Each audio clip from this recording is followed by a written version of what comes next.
Nick Douglas est une star des réseaux sociaux. Multi-championne nationale et mondiale de voile en match racing, cette Australienne a créé son blog. Des centaines de milliers d'internautes ont suivi la cinquantaine de courses qu'elle a déjà couvertes.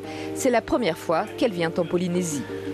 Je travaille dans les nouvelles technologies, les social médias, le web média et les médias plus conventionnels. J'écris, je fais des photos, je filme.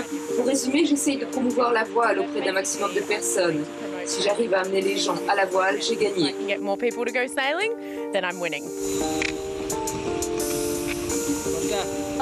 Je n'avais jamais vu de diamant en course et j'ai eu beaucoup de chance de naviguer dessus hier. J'ai adoré, super. Bill Springer, lui aussi, découvre la Polynésie. Navigateur, rédacteur en chef d'une publication spécialisée dans le luxe, il est surtout journaliste au prestigieux magazine Forbes. C'est la course qui m'a amené ici, mais ce n'est pas la seule raison. En fait, l'objectif est beaucoup plus large. Mieux connaître la navigation en Polynésie française et ce qu'on ressent quand on navigue au paradis. Donc, pour le magazine Forbes, c'est parfait.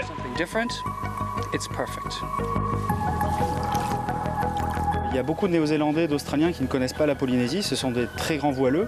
Et c'est vrai que même Nick Douglas, qui est aujourd'hui présent parmi nous, n'était jamais venu en Polynésie. Et de leur montrer qu'on sait organiser des grandes courses de voile ici, et en plus en Polynésie, de leur faire découvrir ce nouveau pays pour eux, c'est un double objectif. Même sous une pluie diluvienne, ce lundi à Wainé, le Grand Prix de la Pacifique des Jeux a déjà gagné le pari de la notoriété.